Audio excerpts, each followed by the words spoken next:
Hi, and welcome to What's Next. I'm your host, Emma Arnold. Today, I'm very excited for our guest. It is Dave Ross, who is a comedian and a good friend of mine. He has a wonderful show in LA called Good Heroin, which he now is doing, I believe, as a podcast show. Is that right, Dave? Yes. Well, basically, sort of.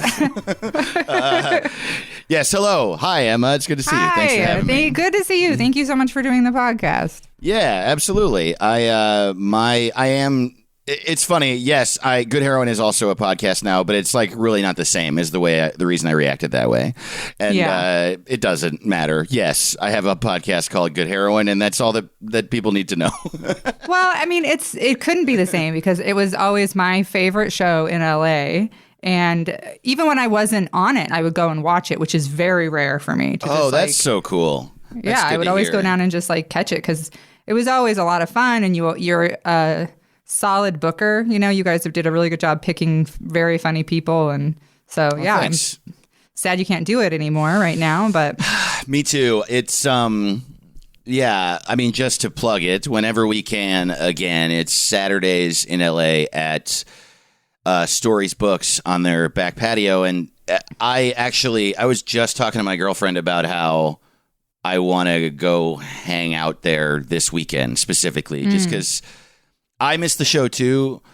And one of the reasons I miss the show is I miss the place because it's like, I don't know. I mean, not to get on a crazy rant, but LA, what people say about LA when they don't like LA is they say traffic, obviously, but then they say it's fake and the people are fake there. And I buck against that. I think that's not entirely true, but it is true when the city lets it be true. LA just like it. I feel like, I don't know. It becomes it's such an industry town.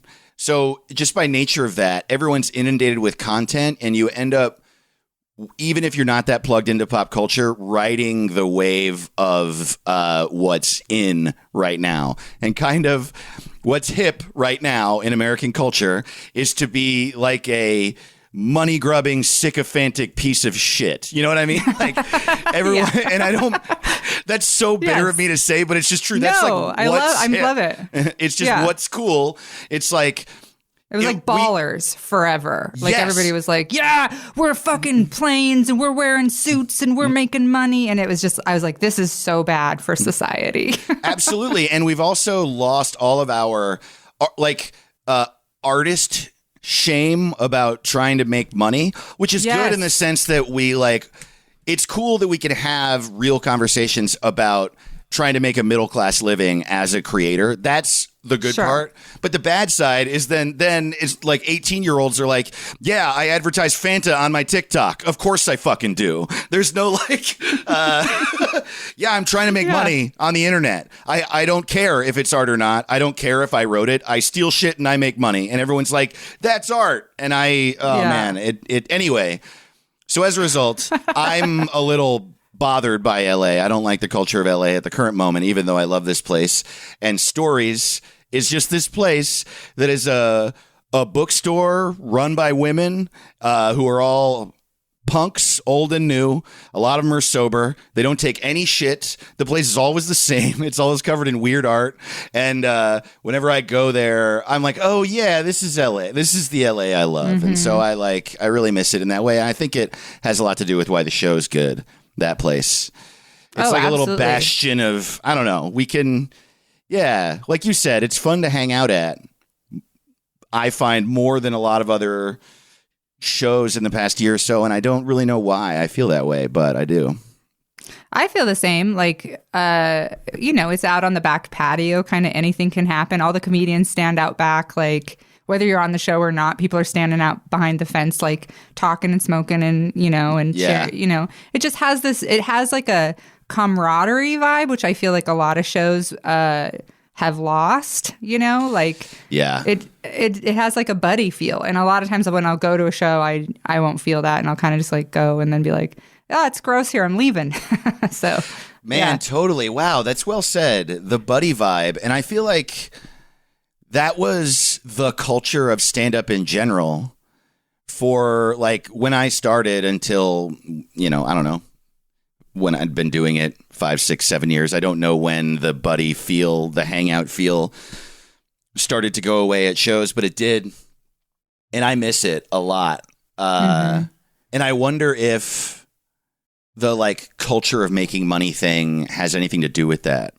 For sure. I mean, it went from the buddy vibe to the bro-y vibe, and it became more of like, I don't know. I kind of blame it on like the Rogan-esque, like, but what are you lifting? But like lifting as a metaphor for like financially everything, you know, it became more competitive and a lot more. I mean, it's weird because like Good Heroin has been one of those shows that doesn't feel super gendered to me, probably because it's at a feminist punk rock bookstore. Is maybe helps because, you know, you'd be out on the patio or the back and you'd just be talking to people and it wouldn't have that like bro vibe. It would just have like, we're all in this. It's like when you first started going to open mics, it had that feeling. And I haven't felt that often, even at open mics, you know, just that kind of like, hey, we do this together for a reason, you know? Right. Wow. That's interesting to hear because I guess I wouldn't have said that comedy had gotten bro-y, that shows had gotten a bro-y vibe. And the literal reason is I don't do that. And, I know all the places that are like that in LA. I knew them the entire time I came up here and I just never went there because they make me mad. I don't want to be around it. Like, I don't want to be around. It's always blown my mind. And you know what? People are luckily being more and more open about how they feel about that tough guy bro comedy bullshit. Where like even a lot of my friends who were passed at the store and came up at the store the whole way are now like being very earnest, open and straightforward about how that annoys them. So maybe it'll start to go away because it's like, it's always blown my mind that you could both do stand up and think fighting is normal. I just like, yeah. And obviously that's not why you become a comic.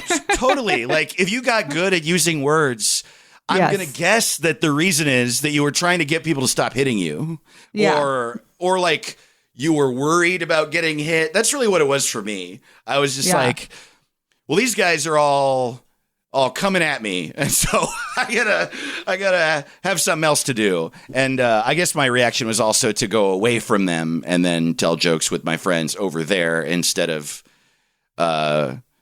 with them. But anyway, it blows my mind. Have you ever seen John Carpenter's They Live? I have not. Watch it. It does. Okay. Roddy Piper is the lead and he's not good. Okay. Just be prepared for that. Okay. He's the whole time he's like, I'm doing a Kurt Russell. And you're like, no, you're definitely not. Oh man. Nice.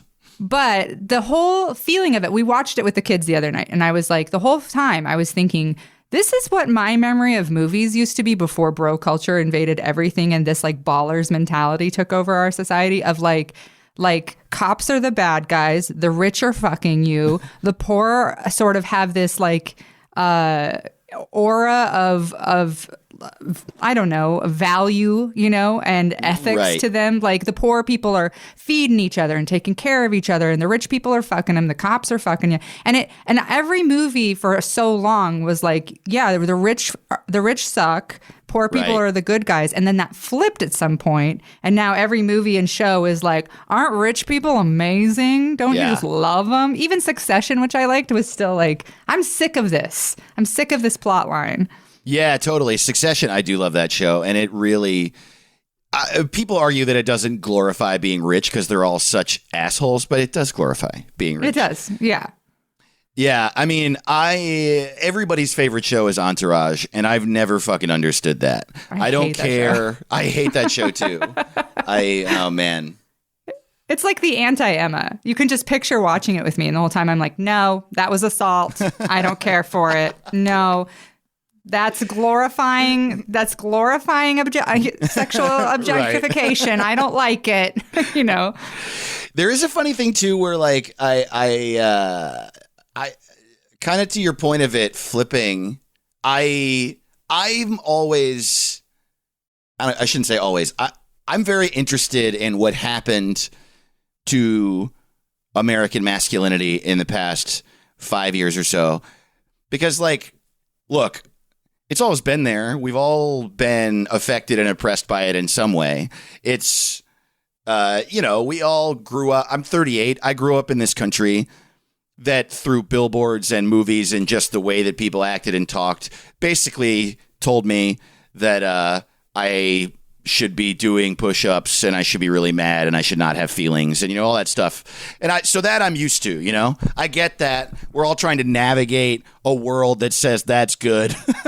A man that's like, duh, or whatever. But then also laden within that was this other thing where chivalry was good and a man was supposed to protect a woman and stuff like that. And I, at this point in my life, and probably never did I ever agree with that, but that was part of manhood. It was like the woman belongs in the kitchen and then the man is the hero or whatever. And that's fucked up and bullshit and subjugates women in its own way, but it's there. But now it's like the way that people, at least in popular media, seem to think about being a man is, men are tough. They're tough guys. And you should be tough and do push-ups and you should fight and you should shave your head and you should listen to podcasts where men yell and all the other tough guy shit. And then also, not only do women belong in the kitchen, they're pieces of shit and you fuck them and they do what you say. And that flip is really weird. At what point they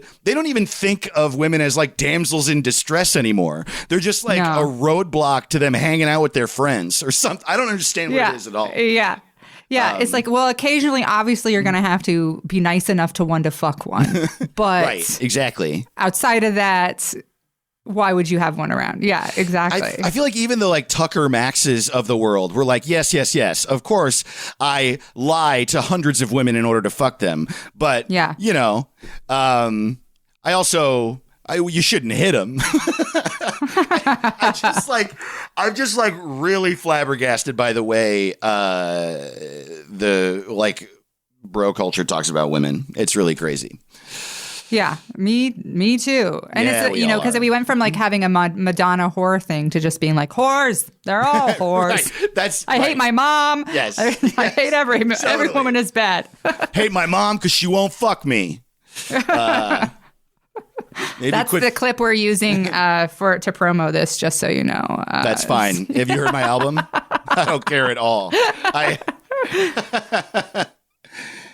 The funny thing too is that the flip side of that is that comedy also has this like really, really, really woke side, and it's like it's honestly, from someone who doesn't really participate in that argument, one of the funniest things I could possibly imagine, that stand-up comedy has become this one camp of these like bros who are just yelling about their bro shit, and this other camp of woke people who are yelling about their woke shit. And they think that comedy is either one, and that they're the only ones that exist, and that they have to stop each other. And then there's like 99% of other comedians that are like, would you both shut up? Please, God. Yeah. There's the rest of us like, I wrote a joke about ham. Yeah. Can I tell that?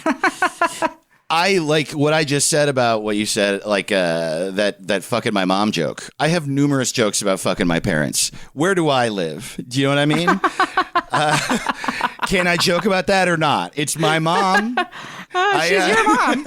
Yeah, she's your mom. Which of either of those groups are going to try to talk to me about any of that? That's one of the reasons I do it, because I just like, come at me, motherfucker. Either of you. Yeah. What do you have to say about me? I fuck my mom. Now what are you going to fucking do? I literally have 3 jokes on my album about fucking my parents. Well, they're good-looking people. I don't blame you. They're an attractive couple. Yeah. And my dad has a big dick and my mom has a tight pussy. And that's why I have sex with them. Yeah, for sure. That's funny because like that's a perfect example of like you'll go like we've all compromised ourselves a little and gone on one of those podcasts to promote something. Like when my 3rd album came out, I did a shit ton of press for stuff that like they just throw shit at you and you just like. I did like 6 hours of press a day, and eventually you're like, wait, what was this podcast? Right. Because of some of the questions. And a lot of those guys who are like, no holds barred, nothing censored. Like within 5 minutes, I always said something. They were like, well, we're gonna have to cut that, and I'm like, how? I thought we were really just like going for it. Well, I tend to I guess maybe if I'm on a podcast like that, and a lot of times, like you said, they're making jokes about like women or. I don't know, I'll like push it a little further in like the opposite direction, I guess. Okay. So if they're like, I already am like, I don't want to talk about this. Move on, Dave. Move on. Well, yeah, I want to do let's this not. on my own podcast. Yeah, let's not. Let's stop talking about it. It's no fun. Let's stop. It's not fun at all. Yeah, because it's more just like a reactivity a lot of times where you're just like, all right, you want to fucking do this?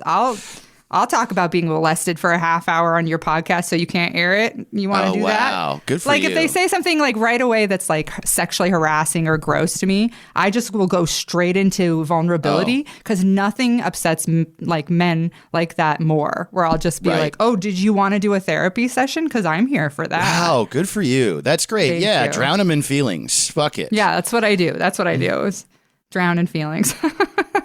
Wow. I love that. Well, let's get to our first question. I'm sorry I didn't prep you for this. I usually do give people, but you can give one answer, you can give a few answers, just kind of like whatever sort of pops out to you.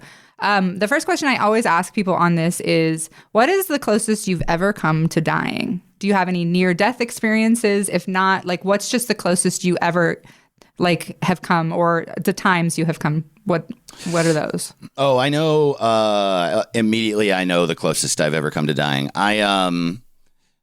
I used to do a lot of drugs when I was in college. And when I say that, people's reaction tends to be like, oh, college. Everybody did a lot of drugs in college. I did heroin in college. So it was a little different than your like experimenting thing.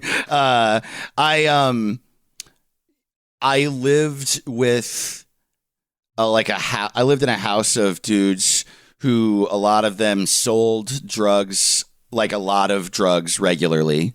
And I mean like a lot of drugs. So I lived with like a couple like big drug dealers at one point, and then also all of us were constantly getting fucked up, drinking and doing whatever drug, heroin on down. I was one of the lighter ones of my friends. I never injected heroin. I smoked it. And, but I did smoke it 3 or 4 times a week for going on a year. And then leading up to that, I was doing coke a lot. I did meth some. I took a lot of psychedelics. I was fucked up all the time. I took a lot of ecstasy. And so I was really used to taking drugs by the time I was a junior. Was I a junior? No, I must have been a senior. Well, yes, right. Because when the summer before my senior year of college is when I started doing heroin. And so, yes, it would have been the beginning of my senior year of college. I had, by that point, was doing literally everything I could get my hands on. And I had a night where, like I said, I never injected heroin. I smoked it only. And if you smoke it, you get really high, but it doesn't knock you out the way that injecting heroin does in movies. I mean, I don't know how it feels, but it seems like it really takes over entirely, injecting heroin. You smoke it, you sort of like, you get the feeling of heroin, you get high, but it doesn't knock you out. You just get really sort of breezy. You honestly get very confident. It's like, I hesitate to say this because it is like, it sounds great and it is the appeal. But smoking heroin feels like, I remember thinking, this is the real me. This is how I would feel if I had never once ever experienced stress. I was 21 years old thinking that. Finally, I can think and do what I wanted because this anxiety barrier is gone. I didn't know to call it anxiety back then, but it was. And so that's why I loved it. So I felt very much awake and alive, even though I had like literally gotten high on like one of the most powerful drugs on earth. So I had one day where I got a ball of heroin and I smoked it all to myself. I like just in my house, freebasing it off tinfoil. And I think it was a gram. I would get either a half gram or a gram, and normally I would split it. It comes in this little like ball of hard black tar, and you break it off into little dots and smoke it. And normally I would do it with friends, but I did it all to myself starting in the afternoon. And yeah, and then at like 7 or 8 p.m., it was some sort of party night. I think it was Halloween. I think it might have been Halloween because it was a really big party night. Anyway, I smoked a ball of heroin to myself and then went out to party with my friends and forgot that I had smoked that heroin. And I proceeded at these parties to drink 12 beers, do 5 or 6 lines of Coke, and take some muscle relaxers also. And that alone, without the heroin, you'll get very, very fucked up. But that was hands down the highest I've ever been in my life. And I really do think it was dicey whether or not I was going to live that night. I'm positive I overdosed. I didn't go to the hospital because I was with a bunch of people who were fucked up, and I was just really fucked up. But I sweat through all of my clothes. I sweat through my pants. I sweat through my fucking shirt. It was sopping wet. I was sopping wet. By the end of the night, I was being carried around by 2 people, and they would just lay me down and then just like dump a bunch of water in my mouth. And luckily, I will say this about my friends who we all got high. It got toxic and bad, obviously, with how much getting high there was. But we all got into hard drugs from a nerdy place. We were all like, it started with us all. There's this website, Arrowid, where you can like look up any drug. It's like the encyclopedia of drugs, and it'll tell you where drugs come from and how you deal with an overdose and what you need to do to stay safe while you're taking the drug and shit. And I remember going to that website a lot. And we were all like, when we would take ecstasy when we were freshmen or sophomores, we would like make sure there was a lot of water around and make sure to always check in on each other, that everyone feels like cool and safe. And so I think that's the reason I didn't die. I was being carried around by these people and made to drink water. And then eventually I was taken home, and I don't know when, but I was taken home. And then I woke up the next day at 5 p.m. To 3 of my roommates really, really, like really fucked up on coke. And there was a USC football game. That's where I went to school, USC. And they like burst into my room and they were just screaming at me to wake up because we were winning the game. And I woke up and I was like, I have to stop doing drugs. And yeah, so come to think of it, I think that this was actually it might have been St. Patty's Day. Because, yes, it was like later in the year, my senior year. It was like approaching graduation. It was in March or April or May. So, yeah, I very distinctly, wow, this is weird. I haven't thought about that in a long time. I very distinctly remember waking up after that and being like, this has to stop. And I think I did heroin a few more times, but I definitely didn't do coke ever again after that. I did meth one more time after that. And then I moved and I quit entirely, like drugs entirely. I became insanely depressed because, like I said, I never injected heroin, so I never I never really got addicted. I made sure to never smoke it 2 days in a row. But I did get emotionally addicted. It had it had, over the course of a year, completely replaced all the coping mechanisms I had built up.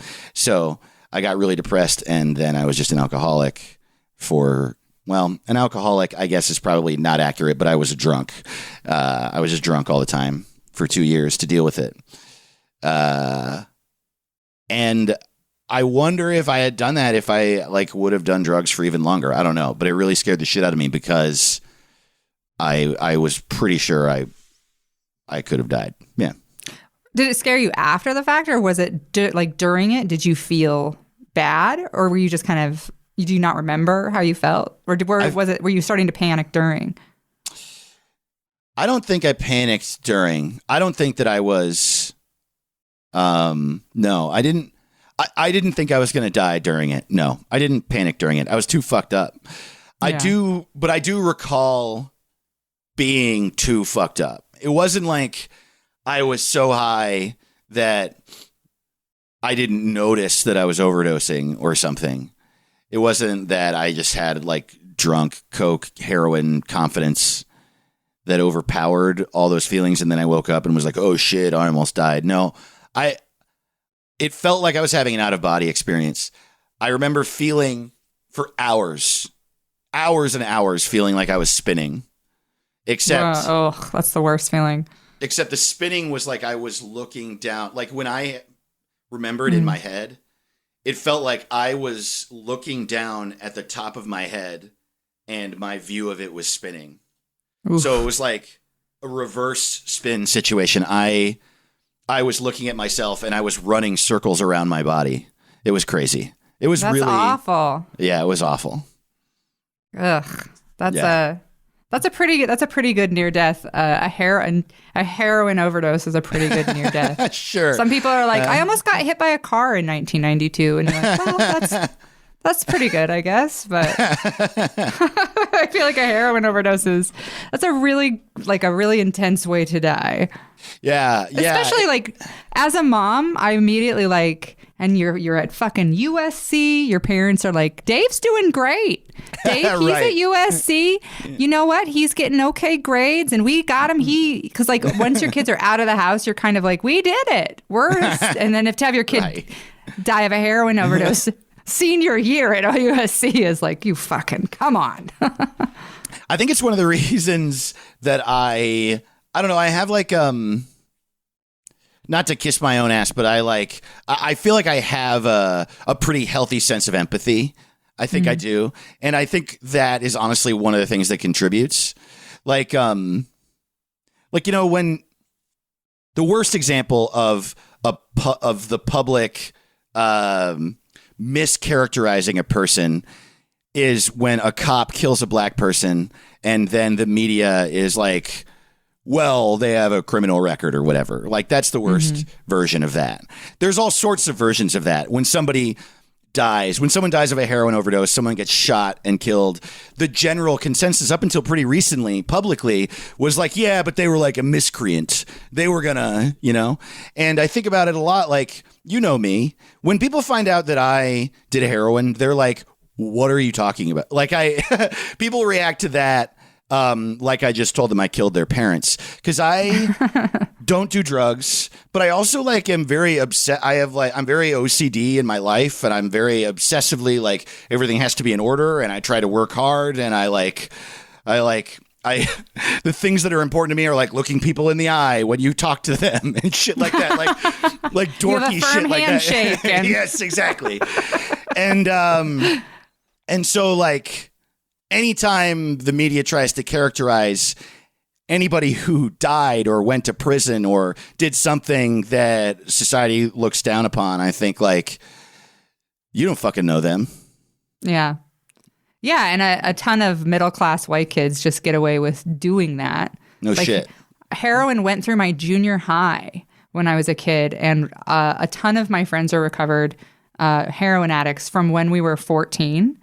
Which is wild. I guess we were lower middle class. We weren't middle class, but still, I don't know. Those are people one of my friends is a nurse, it's right. Yeah, but she was also a heroin addict, when she was 14. So yeah, these stories we tell ourselves about who people are and who we are and what makes an upstanding citizen and a good person and someone who is a good role model. They're all fucking bullshit. Yeah. Yeah, it's funny. My family, they were big hippies, we grew up around drugs. But then my mom, she left my biological father, and she got sober, and my stepdad is sober. My aunts all got sober. And then over the course of 20 years, they went from being fairly I don't know, chill hippies to now my aunt, when the eclipse was happening, she sent a text that said, I'm not calling you out specifically. I'm just saying if you're coming up to the cabin for the eclipse, we don't want you to bring marijuana because it's illegal. And I was like, at the time, I was like, I don't even smoke pot. I don't even know what you're talking about. Wow. But they were so worried that somebody would have pot up at these family cabins, and that the police would come into the middle of nowhere and arrest one person with marijuana, and that my other aunt would lose her medical license because I had marijuana at the cabin. I'm like, how did you guys go from growing pot on our little hippie farm to now you're terrified that and I was trying to get my aunt to try CBD because she has we all have this immune disorder, And I was like, it can help a lot with joint pain and stuff. And she was like, I just don't want that showing up in my blood. Self-employed for 30 years. She has nobody's drug testing her. I was like, who's drug testing you? Are you going to drug test yourself and fire yourself? Is the FBI going to come to your house? Yeah. And she was even like, should we be texting about this? I'm like, texting about CBD, which is actually, it's legal here. So yeah, I think we can text. She's so terrified of like illegal drugs. And I don't know. I think it's, like they've decided, they went from being hippies to sort of deciding like drug use makes you into a dangerous person. And that's the messaging, like that's the Nancy Reagan effectiveness of her messaging right there is like. Yeah. Wow. And it was time release. It didn't show up for 30 fucking years. That's crazy. Yeah. I mean, it occurs to me that our parents' generation,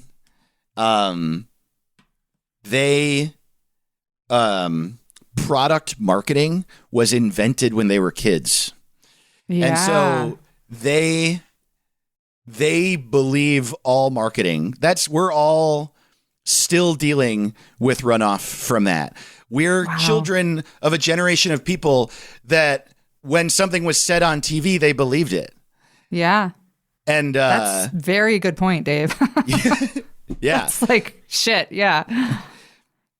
And they don't even know. They have no clue. They're like, it's not just that. It's like, and I'm not all marketing was invented. There was obviously people standing on street corners and yelling like, I sell mangoes or whatever. And people would. But we're like numb to it. Our generation, you're used to billboards and constant advertising. I mean, I think about my kids that way, where like you're just inundated by ads all the time on YouTube, on Instagram, on Twitch, Totally. And yeah. how numb they are. Yes, they're so numb that it's not even numbness, I don't think. Like, I think our parents' generation just believe it. Like, they don't even, now they get annoyed by ads and stuff like that, but they weren't socialized with all this advertising, so they don't have the skills to not believe things. My mom is so liberal, and she still fucking thinks weed is bad. And it's like, you've been told all of the medical uses of it and the fact that it has, in its entire existence, killed 0 people, but they still believe it. And then our generation was inundated with it, but it wasn't a fact of life. It was still separate. There were like, our TV shows were broken up by commercials and billboards. There were, but they weren't necessarily everywhere. And so I think that I honestly prefer our outlook, and maybe that's narcissism, but most people I know who are our age in our age group or the generations above and directly above and below are kind of like trying to avoid advertising and think the idea of selling out is big for us. We don't want to be owned by, at least that's like culturally where I'm coming from. I don't want to be owned by the idea of somebody else's money. Whereas like your kids' generation and the generations around them, they have been, ads are everywhere. They're on their phone. They come up everywhere to the point where when I talk to like, there's some comedians that are in their early 20s. They don't even have a sense of advertising being good or bad. It just is. It just is a fact of life. And so if you complain about it or you believe it, they're like, you're insane. Or even if you pay attention to it. Like I'll say something to my kids like, did you guys see that crazy Trump ad? And they're like, no. Like... Right. Like the fact that it even hits me and that my eyeballs pause on it and I watch part of it, they're like, okay. Wow, funny. Right. Interesting. And I think that I think that's good in the sense that it's good that, I mean, going back to something I was saying earlier, I think it's good that we are accepting that money, that we, like even anti-capitalists inside of being anti-capitalist accept that this is capitalism and we have to make money. Whereas like, I remember coming up in creating things and being around those people, it was all this like punk rock fucking there were like always people that were like, if you ever try to make money, you're a fucking sellout. And it's like, all right. Yeah. Well. I have that in me deep, because I was raised by hippies outside of the system. And eventually part of my family entered the system and we're like, all right, we're going to buy a house. We're going to do the whole thing. But like also still not material people don't engage in a lot of the like normal capitalist shit. And I feel like that has still always, it's why I still don't make any money. It's because I'm always, as soon as somebody's like, we'd like to pay you for this, I'm like, I'm out. I don't have, nope, no, I don't like it. Like, it just, I don't ever feel, and somebody recently was kind of talking to me like, why do you have such a bad relationship with money? You know, like, I was like, that's not my fault. Like, that's not on me. For a while, I was like, why do I? I should really examine that. And eventually I was like, no, it's okay to be like, yes, yeah, I'm going to make a living, but I don't need to like make that the reason I'm doing all of this shit, you know? I would argue that that's healthy and that's like good for your brain and for the people around you.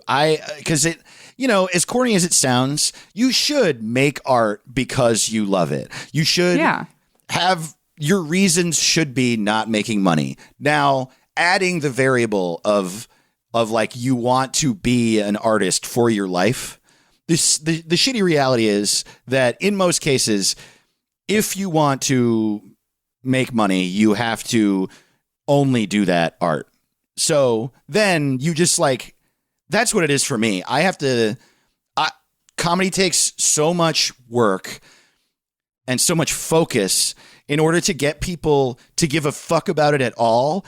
And in order for me to learn how to do it, which I obviously still am, we all are. And, that I like cannot do other things. And I had a day job and I lost it and it was good. And I'm still friends with that boss. Like literally I lost my last real 9-to-5 day job that I'd had for years when my boss pulled me into his office and said, Dave, yeah, I love you. You know that. I have one question. Do you do anything? And I said no. And and he was like, I'll fire you so you can get unemployment. And I was like, you're the best. But that's like what it takes. So now you have to include in that, I have to include thinking about money, but coming at it from the angle of really loving it is the only thing that I think, well, it at least is the only thing that makes you a person I want to hang out with. Yeah. I think it's, you know, and we both have friends who are like, nope, I'm in it for the money. And, you know, some of those people I respect because they're like, I want to leave a legacy for my family. I'm Black and I want to leave a legacy for my family. My family's never had money. And that I totally am like, yeah, fuck yeah. And, or people are like, you know, I've always respected Funch's reason of like, I have a Black autistic kid. I have to leave a legacy for him so that he's taken care of if something happens to me. You know, he's a single dad. So it's like that, if you're making the money kind of outside of yourself, I have more respect for that than just being like, the success in this equals the money. Like the reason I do it is the money. Right. You know, well, that's that. I would say I don't like I'm not that close with Ron, but Ron's comedy is very specific and it's very specific to him. And so, yeah, he's obviously trying to make money because he makes money. And I have a bunch of friends that are like that, but he's still doing what he wants. Yeah, for sure. He's still doing what he loves. Yeah. Definitely think you can do both. And it's a subtle difference. It's like, I mean, we were talking about the culture around stand-up before. I think it's really, really subtle. And it comes more down to how you think about being a comedian at all. Whereas like for him, he's like, I make my shit and then I push to make money because I have a kid and I want to leave him a legacy. And I feel that this is one thing that I think is the thing that I think is bad about being somebody who hates the idea of selling out like you and I are, because the negative side of that is that you then start rejecting the idea of making money and you start thinking, well, if I ever prioritize making money, then I'm selling myself out. And that's not true either. If someone says, I'll give you money for that thing that you decided to make on your own just because I like it, and you're like, well, I don't want to be like that, then you're fucking insane. Yeah. I mean, like crazy. If Showtime came to me right now and said, we'll buy your special, I'd be like, fucking yeah, right, absolutely. But at the same time, I've always been really wary of like anybody coming to me and saying, hey, we have this, you know, we want you to do this thing this way, which is why I haven't had a day job since like 2003. So because I've just gotten fired repeatedly. It's because I immediately have like a problem with authority and I'm immediately like, nope, I'm not doing that. We were talking about the advertising. I feel like you're a good person to talk to about this because our parents' generation, an entire generation basically of people have been lost to Fox News, right? Just like they're gone. We've lost them. They're gone. Yeah. But sometimes I wonder, like, so I was feeling very calm. And then last night I got on Twitter and was like reading through people's panicked tweets and like reading all this stuff. And I started to feel like super panicky. And then my brain, because I've also had anxiety my whole life, my brain immediately starts going like, I don't go like, oh, it's going to be bad with Trump. I'm like, we're in camps. My kids are fighting in a civil war. You know, like I feel like I go as far out as the other side goes. But then at the same time, I'm like, is that because we're right? Like Trump is a fascist and he actually is like putting kids in cages and your kids could very well end up fighting in a civil war or something, you know? Or is that just like the leftist version of Fox News? Like mania, you know? Oh, interesting. What do you think? Oh, I don't know. Like, am I just advertised to? Right. Yeah, I mean, that's a tough call. I don't know. Because I know what you're saying, and I think it's like really good that you think that way. That means that you have empathy. You're like, what if I'm being manipulated, you know? But you're right. It's tough with Trump because he is a fascist. He just is a fascist. Did you see that fucking Stephen Colbert video yesterday? No. Oh my God. You have to watch it. It's unbelievable. It's he finally, I was just saying to my roommate yesterday that the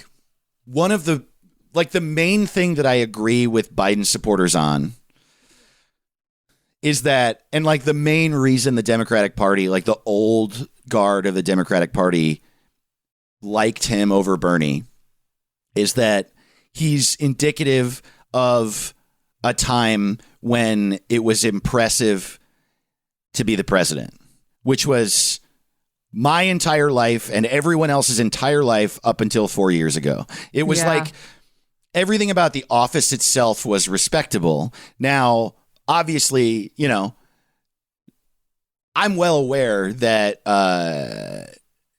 every president in the history of the United States has indirectly committed murder. Like I'm as left as they come. I understand these things. I'm sick with how America has acted. Don't get me wrong. But also, it has been like a mainstay of American culture. The president, he like at the very least, even George W. Bush, who I fucking hated, wore a suit, stood at a podium, looked me in the face, and said what is happening. And he said it like directly, and lying was wrong. You know what I mean? And that was important to us. It just made us feel, I think, respected and respectable as a country. And so, like, I mean, I don't love Biden as a person. I hate everything about him, but he's obviously not my favorite. He's not my pick, but he's certainly my pick for that reason. And I think that's like the older Democrats just want that back so badly that they didn't realize that they could have that and fucking healthcare for everybody, I think. Yeah. Although anyway, I literally didn't know anybody who supported Bernie. Not a single person. Oh, really? Yeah, the only people I knew were like Elizabeth Warren or Bernie, a few Buttigiegs, or but you didn't know anyone who. Wow, that's funny. Buddha guys, Buddha guys. But no, I didn't know a single person for Biden, and even my parents, who are like, my parents are lovely progressive people, but you know, they definitely were like, if Obama could come back, everything would be fine. And you're like, stop it, knock it off, you guys. That's insane. Quit it. I'm so sick of that. It's so frustrating. But yeah, so even they didn't vote for Biden. Even they weren't like, he's our guy. Right. So my mom, she told me that she was Biden, and it's very frustrating. But well, anyway, so Stephen Colbert made this video, and it was literally him. He said exactly what I was thinking and feeling the night of the election, Tuesday night, like late at night / early in the morning Wednesday, when Trump gave that speech in front of all of the like seemingly starched American flags. I was just like, were these just in the freezer? Why do they look like that? And then he gave that speech where he just like lied, but he lied in a new way. And it wasn't, I was expecting him to lie about the election, but he lied in this way that I was with my girlfriend and her friend. God bless him. It was his birthday. And it was like, God, what a terrible day to have your fucking birthday. And we're all like trying to have fun, like getting drunk and playing games and just watching this shit unfold and being frustrated. And then he comes out, he gives the speech, and I was hurt. I was like hurt by it. And I just sat there after it, not talking for probably 30 minutes. And then the first thing I said was, I feel like I just got hit in the face with a baseball bat. And it was because I didn't know, I just didn't realize how important the respectability of the American government had been to me. Even for all of the litany of times I hate them, how like, it's not decorum. Decorum is the wrong word because that implies that it's only putting a face on. It's like there was this thing, kind of going back to what we were saying about bro culture. There was this like, I remember watching movies and talking to people, and like no matter where you came from, you valued like having your friends' backs, and yeah, like looking people in the eye, a firm handshake, simple stuff like that. That's like manhood and adulthood and womanhood are like, I stand up for myself. I support myself. That's the kind of thing that I find to be virtuous. That's what I aim for. I want to take care of myself and take care of the people in my life. And I want to walk around with my head held high, and I want to look people in the eye when I talk and not lie to them. And I want to mean what I say, and I want to say what I mean. And when I promise something, I want to do good on those promises. And I will fuck up in every one of those categories all the time, but my intent is not to. And when I fuck up, I apologize and I try to recognize it and fix it. And that was like what I've thought adulthood was my entire life, and what I thought all people were at least trying to shoot for. And then if you fuck it up, you end up becoming something else. But you know what I'm saying? We're all like, we all value that, or at least I thought that was something that was extremely valued in this world. And then Trump has been himself as president for 4 years. And I've had this thought that he wasn't that. And it was coming out that so many other people weren't that and didn't value that. And it was disgusting me and disgusting me and disgusting me. And then he fucking gave that speech where he lied in this way, where he just was like, he basically just said, I'm winning. And if you don't think I'm winning, then you're a bad person. And I'm just going to do everything I can to win. There are some states where we were ahead, and I'm going to tell them to stop counting. And there are some states where I'm not ahead, and I'm going to tell them to count more. And I'm going to get lawyers. And he just like looked us in the eyes and said, I lie, and I don't care. I don't respect fucking any of you. Fuck you, is what he said in that speech. And it like really hurt. I didn't know the degree. I didn't know that he could reach a new level of lying, because it was manipulative while being direct. It like, he didn't dance around it. He was just like, I'm just going to lie. And I'm just going to be a fucking sniveling piece of shit publicly for everybody to see, because I can get away with it because they've been letting me do it for 4 fucking years. Yeah. And then Stephen Colbert made this video in his living room, and he's just like, I'm not going to try to be funny. Here's how I feel. And you have to watch it. It's beautiful. He's just like, whoever you are, Donald Trump is now trying to hurt you. You can't argue that anymore. And he says, like, now is the time for people to speak up. And I'm talking to Republicans. All Republicans now have to stand up and say, this is wrong. This man is wrong. And we don't support him. And it's true. And they didn't. But it is a beautiful video. And it felt very supported. I felt very like heard and seen. And I like, to your point of like our version of Fox News, I do think you're right that our bubble on woke Twitter, or whatever you might call it, comedy Twitter, woke Twitter, art Twitter, fucking activist Twitter, they're all wrapped together. It is a little bit of our own version of Fox News, in the sense that I don't feel supported and heard by it that often anymore. And I don't know if a lot of people do. I feel that I agree with anger in there a lot of the time, but I don't feel included, loved, supported, or thought of. I just feel like a member of a mob at times. And I remember watching The Daily Show when Bush was president and feeling heard and supported and part of a group that was banding together against this evil. And that's a very good point. The Daily Show had this way of making you feel like, oh, thank God someone's saying it. Somebody gets where I'm coming from. Somebody understands that we're being lied to. Someone understands there are no weapons of mass destruction and we should not be invading Iraq. We're not liberating these people. That's how The Daily Show felt. And yeah, I guess you're right. I don't feel that right now with anything. I just kind of watch stuff and feel panicked. Well, and maybe that's because honestly, like I felt like weirdly, I felt thankful for a lot of my history during this last 4 years because my biological father is a narcissist, a malignant narcissist. I've had several relationships with malignant narcissists, and if you haven't dealt with one, it's so funny because like you said you got to a point where you didn't think you could be hurt worse, and then he was able to do it again. And that is what a malignant narcissist does. It's like you just think that's it. They can't do anything else to me. And then they do something and you're like, how did you top yourself? How did you do it?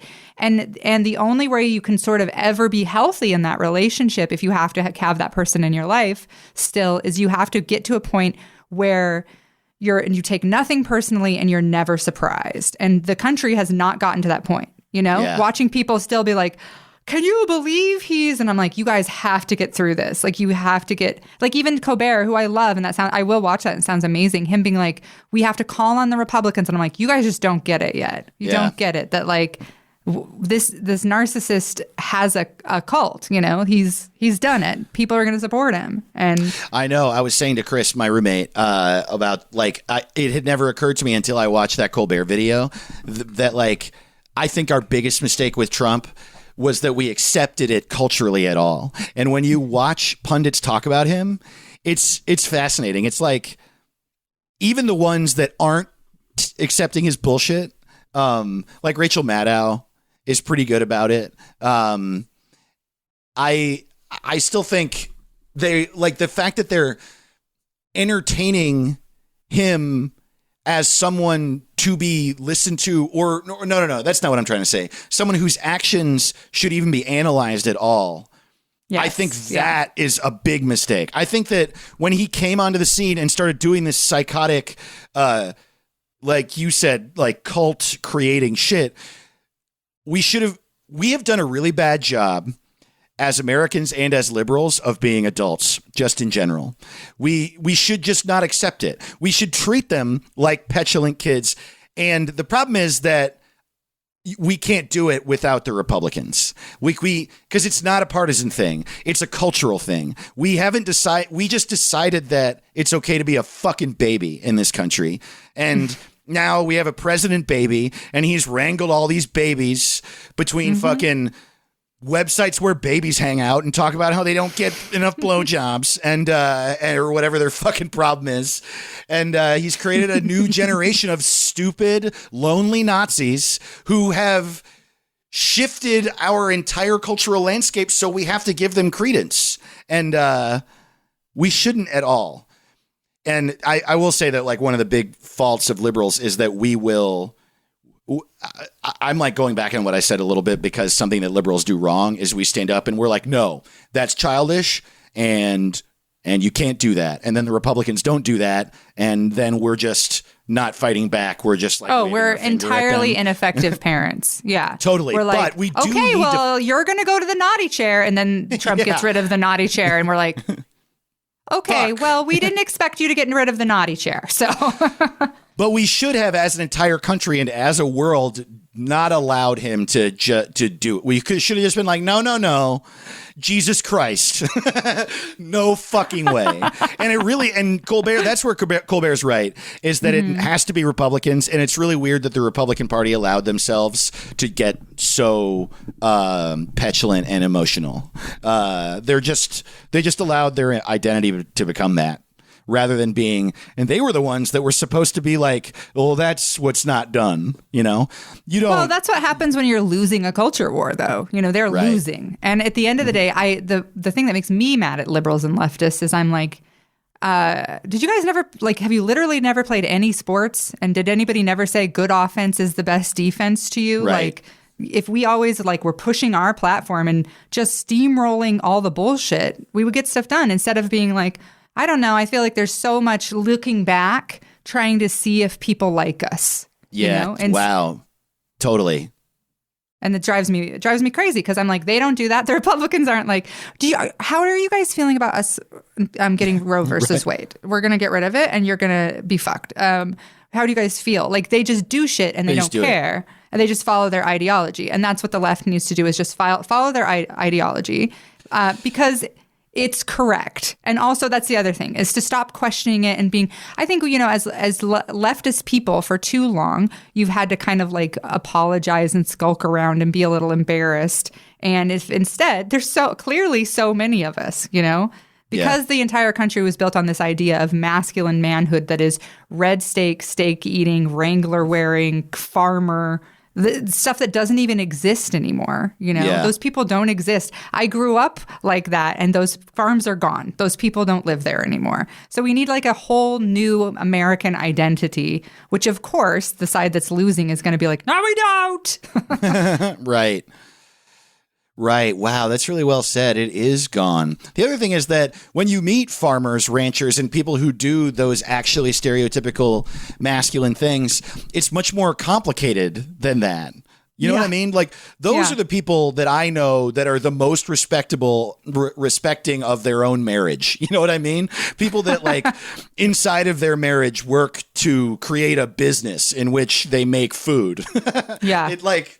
Yeah, I mean, then that's not obviously across the board. I'm just saying, like, the assholes who sit behind their fucking laptop and evangelize being an old school man don't even know what the fuck it is. No, they have no attachment to it whatsoever, really, you know? And all they're really mad about is losing the privileges that were once inherent with being the person who was like, well, you guys don't get own property and we do, so suck our dicks, you know? Right. Like, that's it, basically. Well, let's get to our next question. Okay, go ahead, sorry. No. Go. Okay, I'll try to say it succinctly. I will say that I do think that one thing that we are doing wrong is that we could find better language and better ways to talk to young white dudes.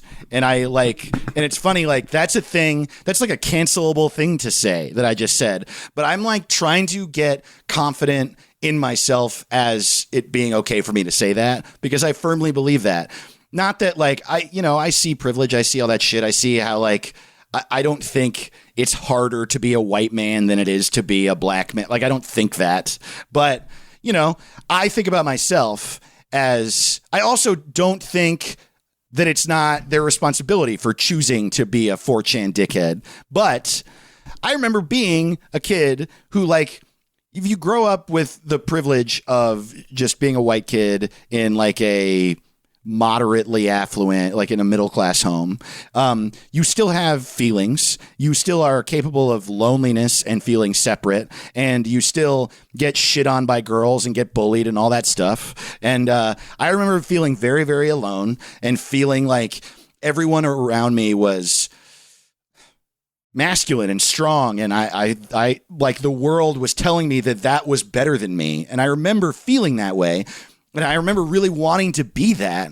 And then I found punk music. And thank God I did, because there was this vibrant punk scene where I grew up where it really felt like all the other people there were there for that reason. We didn't feel included. We didn't feel like a part of something. We didn't feel like a part of regular America or regular manhood or our regular family or whatever the regular mainstream thing was. There was some mainstream thing that wasn't including us. And we went to this place that felt inclusive. There was like fun music and a healthy release of aggression that included some warmth. And like, you know, knowing myself now, I would like to say that had that not come along, I wouldn't have fallen victim to some community that turned my envy of dudes who got laid or of dudes who were popular into some sort of weapon against them. I'd like to say I wouldn't have become that, but who fucking knows?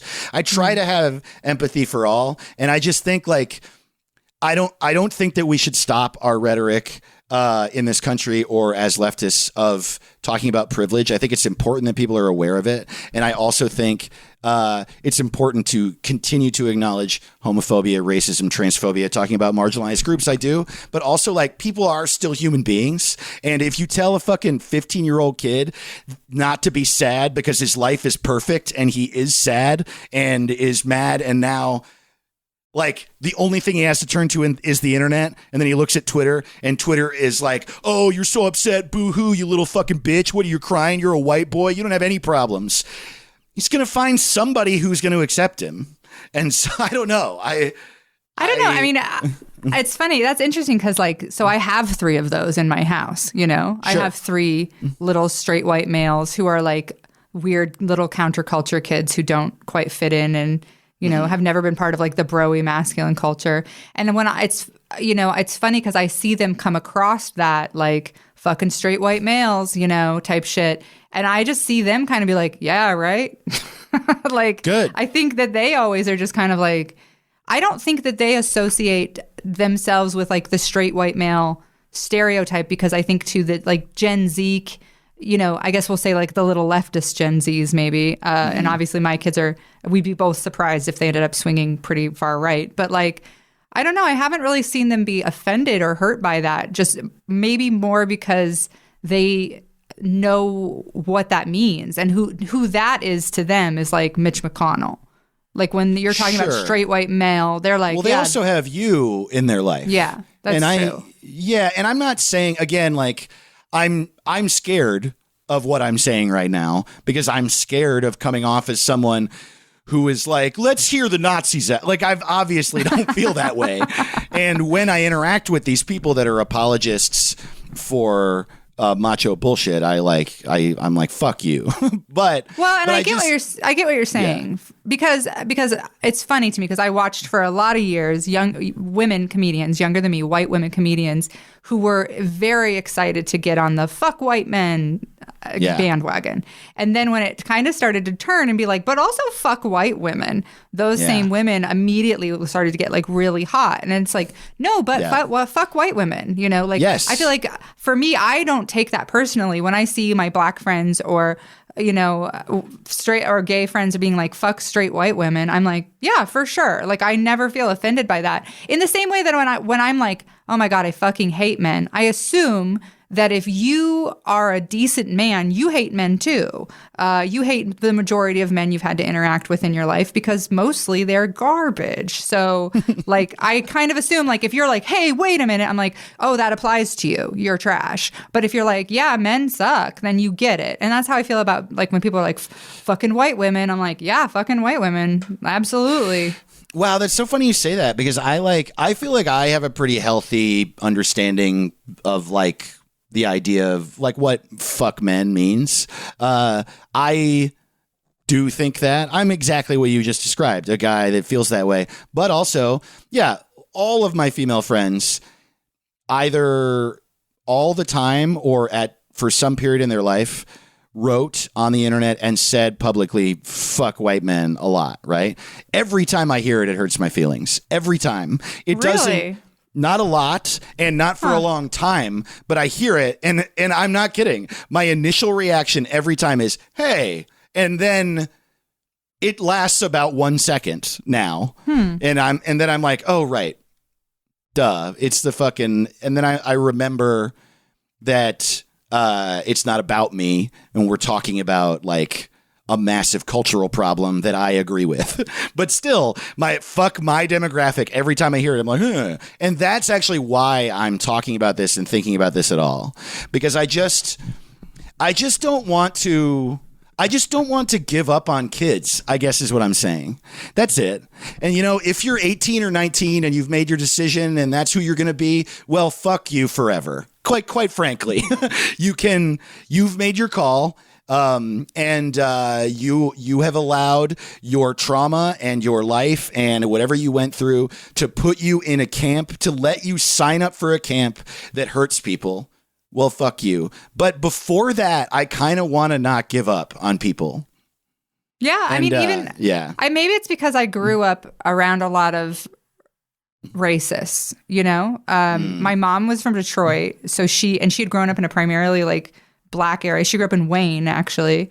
And my mom moved out to Idaho and then like, you know, was around all these racists and was like, what the fucking fuck, you know? So we got like raised by her, but like around a lot of racists. And I guess like, I don't know. I feel like the people who you can outgrow that, but it's hard, you know, like you know, the people who are racist in high school are still racist in my experience. Yes, of course, you have people who do go through growth and who change and who end up like being like, man, like obviously I was more racist in high school than I am now.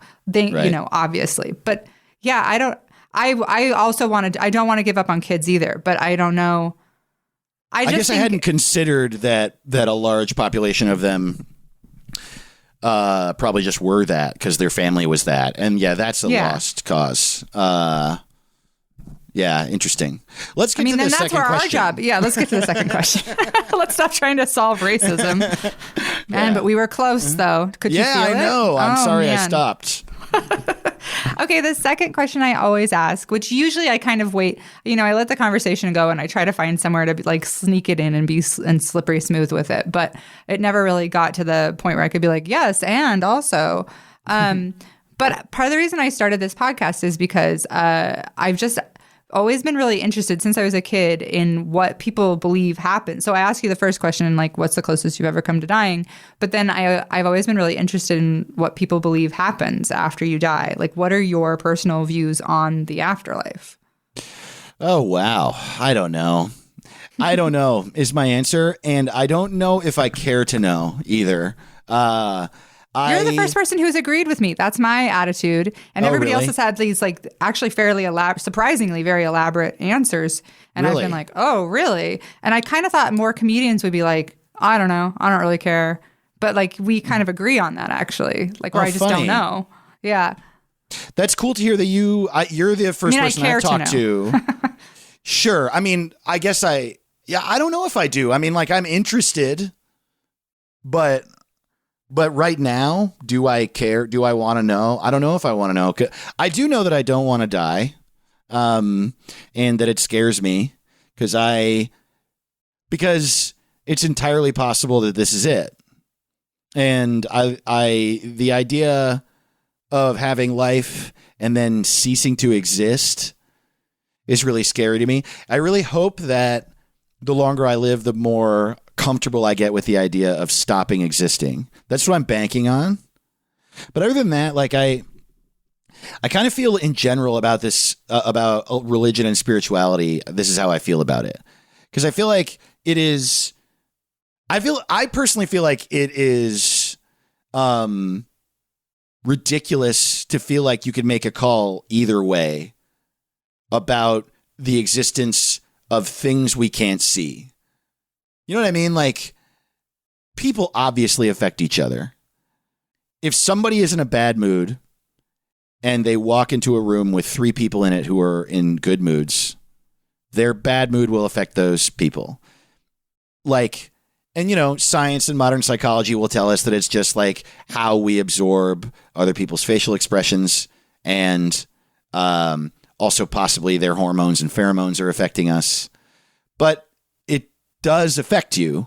And so even if you just take the science of it, people without talking affect each other. And so that's pretty powerful. That means how is that not some outside power, you know? And yes, we know what the sky is now. We know what stars are and the moon, but we can't go to those stars. I just think it's so interesting that like there's an argument that is basically like that boils down to science versus God. And then there are also scientists that are like, they can both interact. And I think that's true. But I think even saying definitively that there's a God is crazy. I just really feel like there's no way of knowing either way. And the only reason atheism exists is because religion is so oppressive and people have used it to hurt people and have used it to remove people's rights, even on down to people being children and being told not to do this or told not to do that. We have, like, a lot of us have weird sex hangups because of religion. And then were you raised religious? No, not at all. And and I think that I could see growing up religious, then you would be mad at it and you come out of it and you're like, there's no fucking God for sure because I'm pissed. But that's like the only reason you would say you believe there's no God. Because if no one had ever told you there was a God, you wouldn't have even considered that there was a God. You wouldn't believe that there was no God. Just like I don't currently believe that there's no tiger in my room. There isn't a tiger in my room, but it's not part of a belief system because no one ever told me there was. And so I just think that now that we've been talking about atheism and the afterlife and death and God for so long, and we have so much thought on it, and it's so clear that humans affect each other and that weather affects us and we affect weather and the earth itself and the earth affects us. There's clearly something that has some type of energy that moves between us as living things. What is that? I couldn't even begin to guess. No one's ever had a real answer, and we've been a species for thousands of fucking years. I just think it's like immature to think that you know what the fuck you're talking about in this. And so for me to like the afterlife, I don't know. I like really, it would be so cool if there was something else because I don't want to die. But I think that's the root of why people talk about heaven and hell, because they didn't want to die. And it would just be really nice if there were a heaven. But they don't know. Nobody knows. A book said. A guy said, I don't know. That's weird. But then on the exact same token, someone being like, there's no heaven. And it's like, yeah, that's probably true. But how do you know that? I don't know. There's no way of knowing. Yeah, I've always kind of just been in the I don't know camp. And I think, you'll find out. We'll all find out. So, it's like, but I always am curious about what other people believe because I think it is very revealing about them, as a person. Like, I think I'm always sort of, did you ever do Dan Van Kirk's Hindsight podcast? Oh, years ago I did, but I don't remember what we talked about.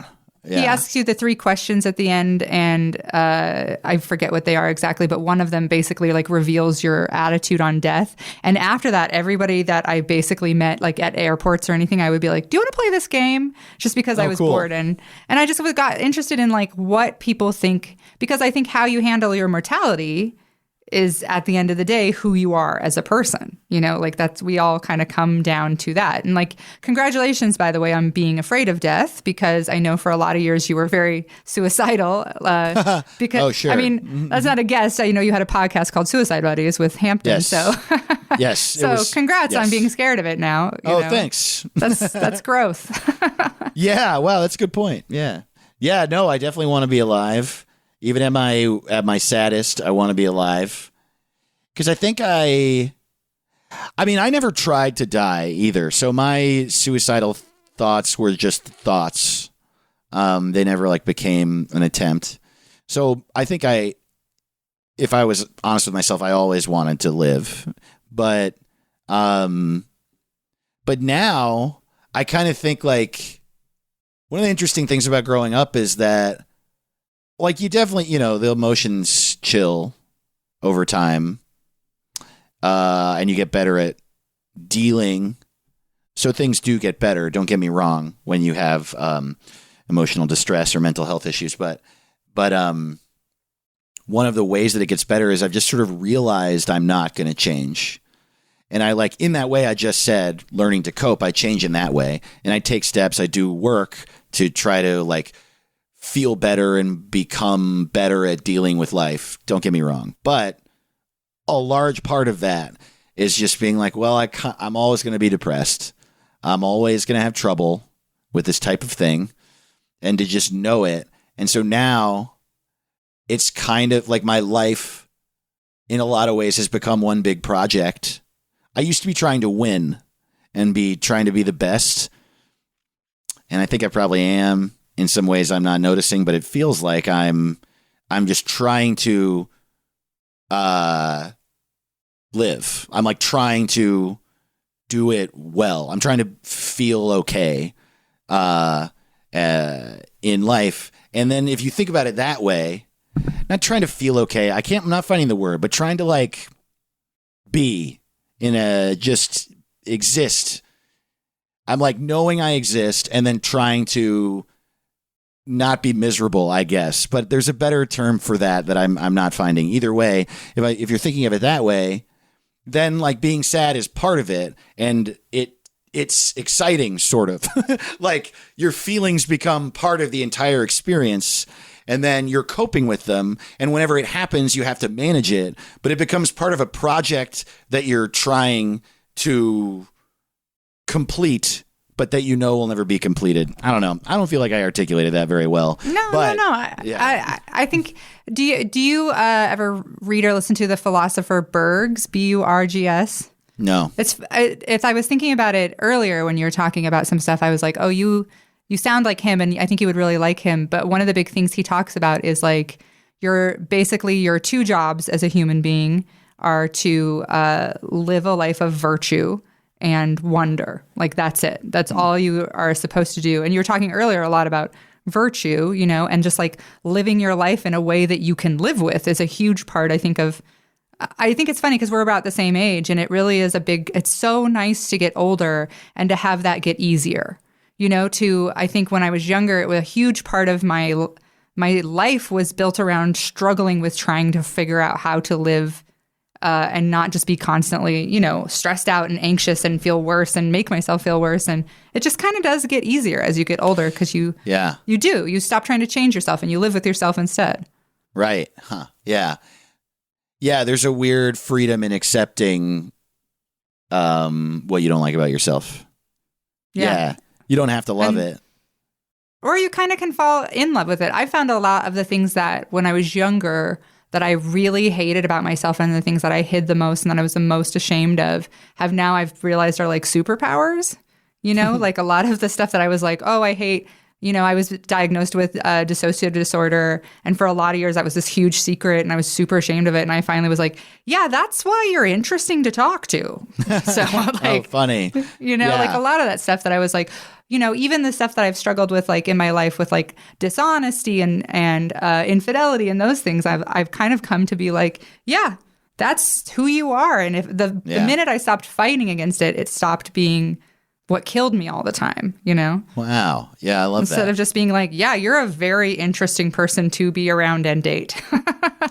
This is how I feel about my anxiety. I have really, really bad anxiety, and that's definitely the part of me that I've most successudly accepted. It still like really takes its toll on me because it's pretty bad, but I definitely wouldn't be the same person. I wouldn't be as funny. I wouldn't be as caring. I definitely wouldn't be as interesting if I weren't so fucking anxious. And I'm less anxious than I was, but I just like went through the world like I was constantly being shot at until I was like 30 and I wasn't, but that's how it felt. That's what anxiety is, Yeah. And so that just turned me into this like, wait, what? I love that about you. It is part of why you're so funny. And your stand-up has that like jumpy quality to it. I have really bad anxiety too. And I have the same thing this year. I've decided it's actually a great thing because my partner, Alex, he has no anxiety. It's like genetic. Wow. I've been around his family and they're just, nobody has any anxiety. Nobody worries about anything. They're all just beautiful. My girlfriend's like that too. Yeah, they're just comfortable. They're never scared of anything. And I had nothing bad has ever happened to me because I'm like nothing. I've never been robbed. Nothing. Right. I'm always so careful. Like I've checked something is locked 56 times. Whereas like he's gotten stuff stolen out of his car because he left it open. Like little things like that. I've never fallen off a roof because I'm always like, no, that'd be crazy dangerous. I'm not getting up over there. Like I feel like I started to be like, the reason I've stayed safe and kept my kids safe for a lot of these years is because I'm running 50 scenarios of how to make sure nobody gets hurt. And you need those people because, yeah, it's cool that they're just like out there bonking around like little pinballs having a great time. But like you need people like us being like, okay, well, I padded everything so nobody's getting a head injury. Like you need people like us. Wow. Yeah. You're damn right. I hadn't thought of it that way. That's great. Well, you need warriors. I'm never taking anxiety medication. Yay. Yeah. Well, that's what I was trying to do. Well, I have one more question for you. Sure. And so everybody gets the first two questions are the same. And then the third question is just something that was interesting me that day. And I want to know about you too. Can you read in your dreams? Can you read writing in your dreams or write? I think I can. I think I can read writing in my dreams. Next time you're dreaming, I want like a definitive answer because over and over, I've heard in popular culture and on TV shows. And I mean, I don't know. I didn't look it up beforehand. It's just sort of popped into my head. But I've heard over and over that you can tell if you're dreaming because you can't read in your dream. But I can always read in my dreams and I can write. And I've even read like long form things. And I've always been like, I think that's one of those things like dogs don't see color that you just like heard from somewhere. We're all repeating. It's in the ether. And maybe it's not true. Maybe dogs can see color. Maybe we can read in our dreams. So I'm interested to know if you can read in your dreams. Wow. Okay. Yeah, I can't recall. I feel like I can. I don't think I've ever like read a book in my dreams. You know, because I'm not a fucking nerd. But I don't know. I don't know. Yeah, I think I can. Like, I think I can read like signage and shit like that. But I'm not really remembering. It's a funny. I've been thinking about dreams. I had 3 people text me this morning and say that I had been in their dream last night. Oh wow. Yeah, which I think is really strange. And then I was thinking, I recently have been having these incredibly vivid, long form dreams that are like start like these weird. And I know people are like, nobody wants to hear about your dreams. That's not true of me. I absolutely want to hear about your dreams. You could text me every morning and tell me. I'm super interested. But like, what have your dreams been like since COVID? Because COVID finally made it into my dreams where I'll be standing next to somebody and then be like, oh fuck, and back up. Oh wow. So it's I really don't remember my dreams. I'm one of those people. I have like over the course of my life, I have like a few dreams I remember, like from single nights here and there in the 38 years I've been alive, but mostly I don't. My dreams are always pretty stressful. I not nightmares though. I'll have a nightmare every now and then, but I have a lot of dreams where I'm like trying to get away from someone or there's just some sort of like I'm not being allowed to do what I came there to do. There's a lot of that. And I don't even have more specific of a description because I can't even in the dream I wouldn't be able to describe to you what's happening. They're just I have a lot of dreams where the parameters keep changing and I can't keep up. A building becomes a different building. A person becomes a different person. The thing I'm doing becomes a different thing. And so that's like I have a lot of, which makes sense because I have a lot, like my anxiety, a lot of it is like the rug is about to be pulled out from under me. Like Meet the Parents and What About Bob? I can't watch those movies. They're horrifying to me because they're both movies where one of the main characters, no matter how hard they try to do the right thing, nobody believes them or is on their side. And that's my nightmare. Ooh, that's like, yeah, I'm like really worried that that's what's happening all the time. Like if somebody cuts me off while I'm driving, I noticed this earlier in the year. I had this thought and luckily like going to therapy for years, I can like pull thoughts out and sometimes. And someone cut me off on the highway and I got really mad at them. But the reason I got really mad at them was I was like, oh, you knew it was me, didn't you? And you fucking cut me off on purpose. Wow, really? Yeah. Wow. Oh, how interesting. Okay.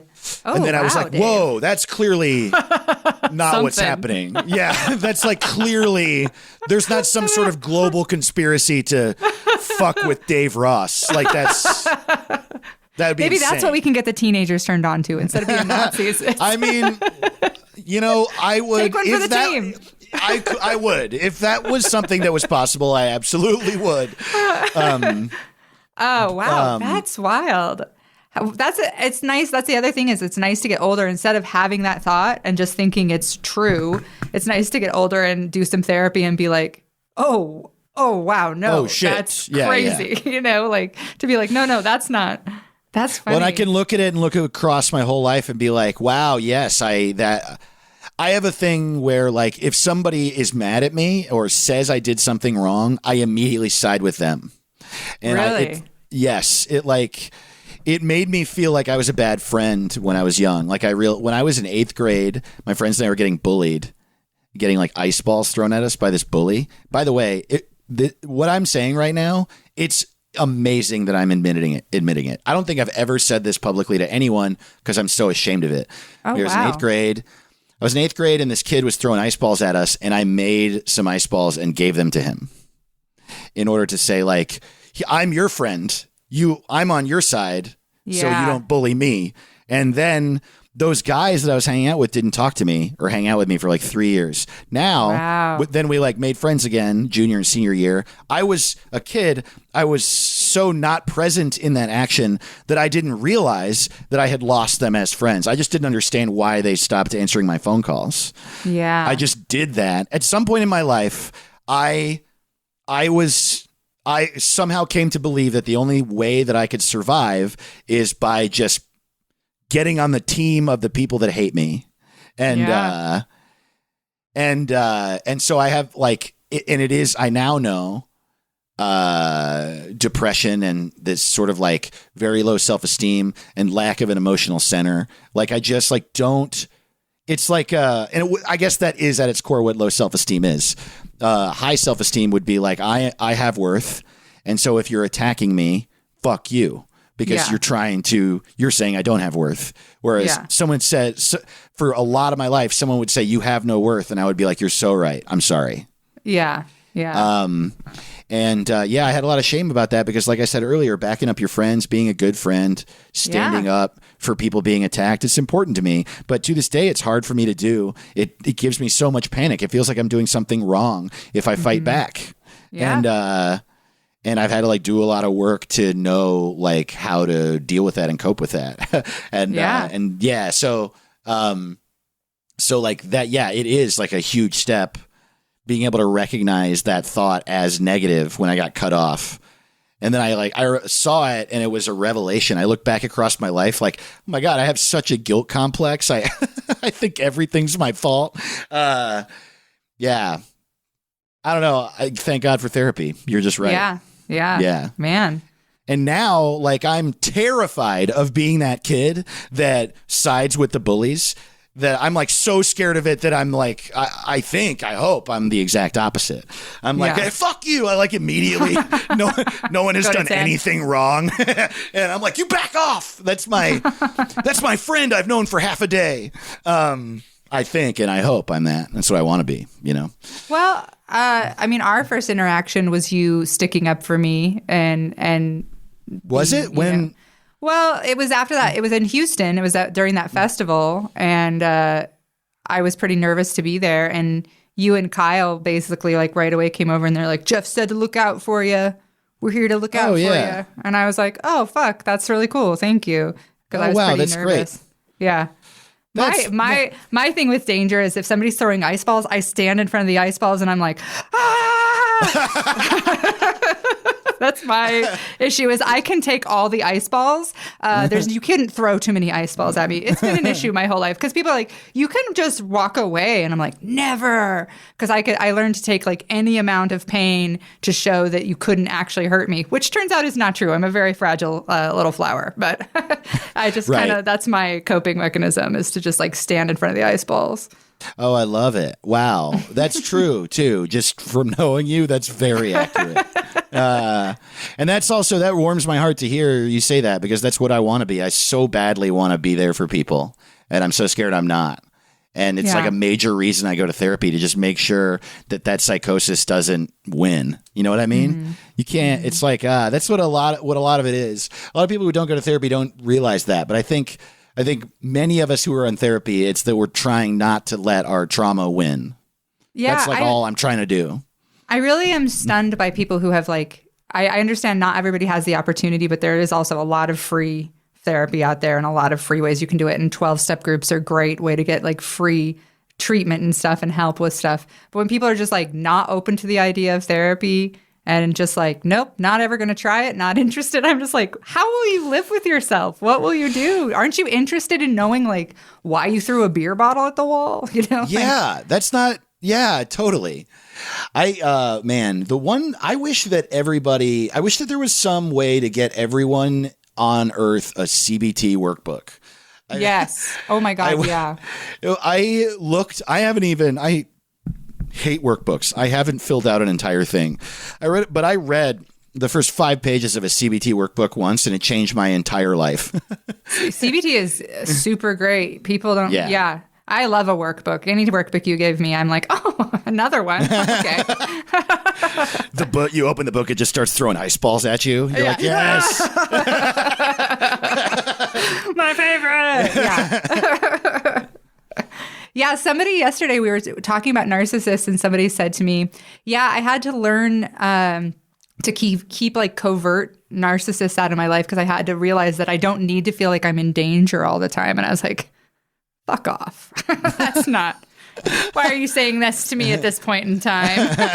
Because like my relationship now is wonderful and really healthy, but I do still tend to seek that out in like friendships and work relationships, you know, where I'll be like, oh, you seem like a narcissist. Cool. So yeah.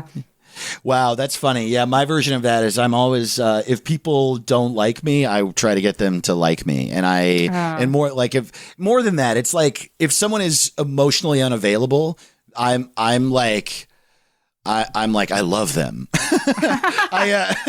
I'm in love with them, and it's not. I'm like, it's my brain doing this. Like, they hate you, and that means that everyone hates you, and so you got to get them to like you, because if you get them to like you, then that means everyone likes you, and so I'm just like constantly chasing what's out of my reach, and reaffirming my belief that everyone dislikes me by keeping almost exclusively people in my life that don't make me feel accepted, you know? And that's the thing where if someone had like brought that up on a podcast, I would have done the same thing. I'd have been like, well, fuck you. I'm better now. Excuse me.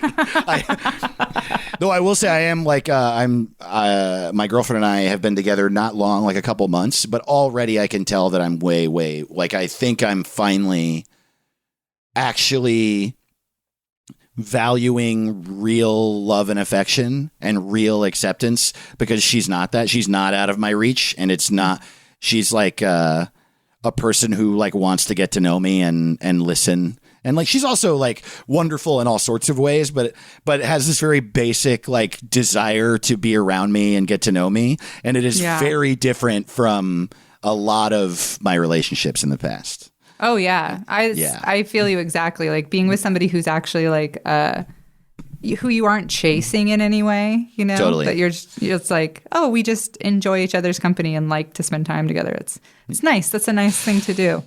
Yeah, it's weird how we're like programmed to not do that and don't realize it. And going back to therapy. Go to therapy, for fuck's sake. Just wait till you get to the point where you realize, this I think is about a year or two in, where you go like, okay, cool, I've dealt with that part. Now I have to deal with the fact that like that was my own way of running from intimacy, you know? Right. That, like that actually wasn't the other person's bullshit at all. It was my way of always avoiding intimacy. And now that intimacy is readily available, I'm like, oh my God, there's so much of it. I am dealing with that, and for sure. And I like, it is, that's another interesting part of it, isn't it? How like at least for me, you're talking about going after covert narcissists. I don't know if that's what I did. I'm pretty sure that I just went for, first of all, I'm really set up to feel pushed away. And so I have learned over time that I can take facial expressions and the way people talk to me wrong, and that I've like really misperceived a lot of interactions in my life. And I think that it's really hurt me. I think I've lost friends because I've like assumed people were mad at me or pushing me away when I was just reading them wrong. And I'm positive that that's true, at least in some cases. And so like in my 20s, I would date people and I would feel, I would like go after someone that I felt was out of my reach emotionally and kept going for it. And then in the relationship, I would feel pushed away. And then I developed this like, fuck my exes thing. And like, you know, I don't think I did anything awful, but I definitely amongst my friends would be like, keep dating these people that just like, what the fuck, dude? They like don't even want to be with me and like assholes, all of them. And then at some point I realized that they were just being themselves. And a great many of my exes were just like people that were less emotional than me or less overtly emotional than me or needed less affection or wanted less affection than me. And I took it personally, you know? And yeah, that's definitely a shitty realization. That's fucked up. That's the fucked up part of therapy where you're like, oh, it's not their fault. And it's also not my fault. It just is. It just is a fact. What the fuck? Yeah. It's like my mom always says, honey, you can't date a succulent. We're a family of ferns, you know? That's adorable. Oh my God. Yeah. Because we're a delicate species. So, well, Dave, thank you so much. Don't leave after I quit recording. I'm just doing the outro right now. But Dave, thank you so much for being here. You were so fun to talk to. Do you have anything you want to plug? Your show, your Twitter, or anything like that? When is this coming out? 2 weeks. 2 weeks? Okay. So I have a podcast, like you said. It's called Good Heroin. I have an album that's out and an EP, and I have merch and shit, and I have an Instagram and a Twitter. Some of my stuff is free. Some of it costs money. It's all, and you can get all of it on my website, which is davetotheross.com.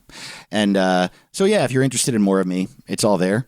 Also, and you should be interested in Dave because you are you're what I call a stay in the room comedian. Like if you're doing something somewhere, I always stay in the room and watch you. You're so funny. Wow. That's the biggest compliment. Thank you so much. You're welcome. Oh, that's cool. And at some point, I don't know if it'll be up by 2 weeks from now. I'm starting another podcast with Caleb Sinan, and that'll be up soon. I'm excited about that. It's very, very stupid. I'm very excited. That's good. We need more stupid, I think. It's called the show is called What's It Called, and every week we come up with a name for a podcast. Were we to start a podcast one day?